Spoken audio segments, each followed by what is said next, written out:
हरे कृष्णा। आज हम बात करेंगे पवित्रा या पुत्रदा एकादशी के बारे में। हरि का उत्सव है एकादशी, इसलिए इसे हरिवात्सर भी कहा जाता है। और कृष्ण की प्रिया माधव की प्रिया है एकादशी, इसलिए इसे माधव एकादशी तिथि के नाम से भी जाना जाता है। गौड़ी संप्रदाय के महान आचार्य श्रील भक्ति विनोद ठाकुर महाराज ने तो यहाँ तक कहा है, माधव तिथि भक्ति जननी यत्ने पालन करी, अर्थात माधव तिथि भक्ति की जननी है। एकादशी तिथि को भक्ति की माँ कहा गया है। पद्म पुराण के अनुसार भगवान श्री विष्णु ने स्वयं एकादशी को यह वरदान दिया है कि जो कोई व्यक्ति इस एकादशी तिथि के दिन व्रत का पालन करता है वह मेरी दुर्लभ शुद्ध भक्ति प्राप्त करेगा। इस दुनिया में अगर कुछ दुर्लभ है तो वह है भगवान श्री कृष्ण और श्री राम की शुद्ध भक्ति। युधिष्ठिर महाराज के भगवान श्री कृष्ण से इस तिथि के बारे में पूछने पर श्री कृष्ण उन्हें ये बताते हैं, इस एकादशी को पवित्र एकादशी के रूप में जाना जाता है। ऐसा कहकर श्री कृष्ण ने कथा कहना आरंभ किया। बहुत वर्षों पहले द्वापर युग के प्रारंभिक काल में महिजीत नाम का राजा महिष्मतिपुर नामक राज्य में राज्य करते थे। वे अपनी प्रजा को अपनी संतान की तरह मानते थे और उनका अपनी संतान की तरह रक्षण करते थे। एक दिन राजा ने समस्त ब्राह्मणों और प्रजा को राज्यसभा में बुलाया और कहा कि मैंने कभी भी किसी भी प्रकार से कोई भी पाप कर्म नहीं किया है, अन्याय से कभी धन ग्रहण नहीं किया, प्रजा पर अन्याय नहीं किया, ब्राह्मणों और देवताओं की संपत्ति नहीं छीनी। कानून मेरे राज्य में सभी के लिए एक समान है। उपयुक्त समय पर अपराध में लिप्त मैंने अपने रिश्तेदारों को भी दंडित किया है। धार्मिक और पवित्र ऐसे मेरे शत्रुओं का मैंने आदर और सम्मान किया है। हे ब्राह्मणों, इस धार्मिक मार्ग का आचरण करते हुए भी मुझे पुत्र की प्राप्ति नहीं हुई है। कृपया आप सब इस पर विचार करके मेरा मार्गदर्शन कीजिए। राजा का कथन सुनने के पश्चात सभी ब्राह्मणों ने इकट्ठा होकर इस पर विचार करने का निर्णय लिया और सभी आश्रमों को भेंट देते हुए भूत, वर्तमान और भविष्य के बारे में जानने वाले ऋषियों से इसके पीछे का कारण जानने का निर्णय लिया।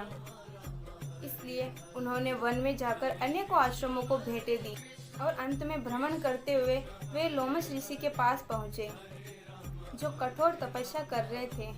उनका शरीर आध्यात्मिक था, वे आत्म संयमी थे और शास्त्रों के ज्ञाता थे। वे आनंद से परिपूर्ण थे और कठोर उपवासों का पालन करते थे। वे बहुत तेजस्वी थे और उनके शरीर पर असंख्य केश थे। जब ब्रह्मदेव का एक दिन अर्थात एक कल्प पूरा होता तो उनका एक एक केश गिर पड़ता, इसलिए उन्हें लोमस कहा जाता था। वे त्रिकालज्ञ थे। लोमस ऋषि को देखकर आनंदित हुए राजा के सलाहकारों ने नम्रता पूर्वक उनसे कहा कि हमारे उत्तम भाग्य से ही आप जैसे महात्मा के दर्शन हुए हैं। लोमस ऋषि ने कहा कि आप सभी कौन हैं, यहाँ आने का क्या प्रयोजन है और मेरी स्तुति करने का कारण क्या है। तब ब्राह्मणों ने कहा कि हे ऋषिवर, हमारे ऊपर आई हुई विकट समस्या के निर्मूलन हेतु हम यहाँ पर आए हैं। हमारे राजा महिजीत निपुत्रिक है। उन्होंने हमें हम अपनी संतान की तरह पाला है और उनका दुख हमारे लिए असह्य है। इसलिए कठोर तपस्या करने के लिए हम यहाँ पर आए हैं। आप जैसे महान व्यक्ति के दर्शन से हर कार्य की सिद्धि होती है।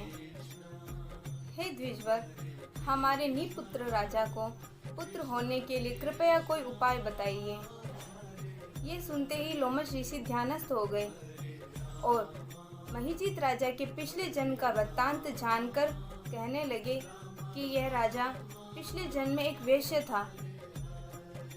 व्यापार के लिए एक गांव से दूसरे गांव भटकता था। एक बार घूमते हुए वह प्यास से व्याकुल हो गए और उस दिन द्वादशी थी।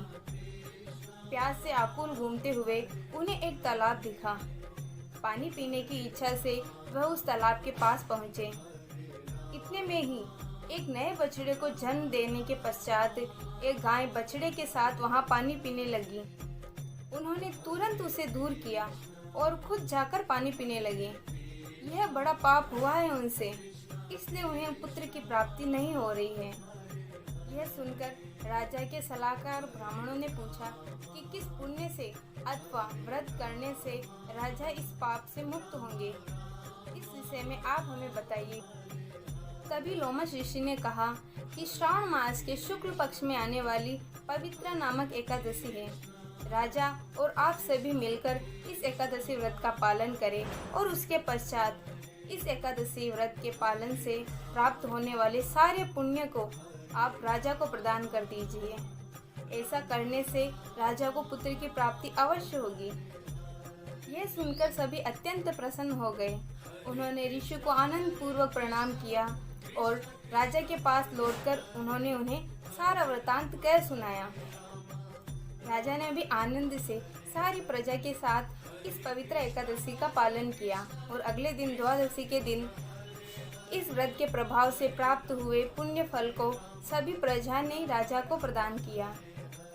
कुछ समय पश्चात इसके प्रभाव से रानी को गर्भ धारण हुआ और एक निश्चित समय काल पर उन्होंने एक सुंदर पुत्र को जन्म दिया।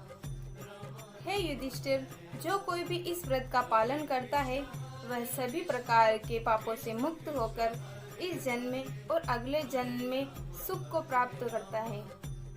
जो कोई भी इस व्रत का महात्म्य कहेगा और सुनता है उसे इस जन्म में पुत्र प्राप्ति का सुख मिलता है और अगले जन्म में भगवत प्राप्ति होती है।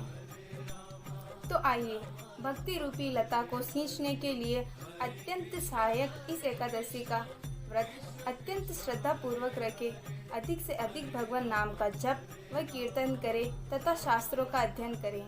धन्यवाद।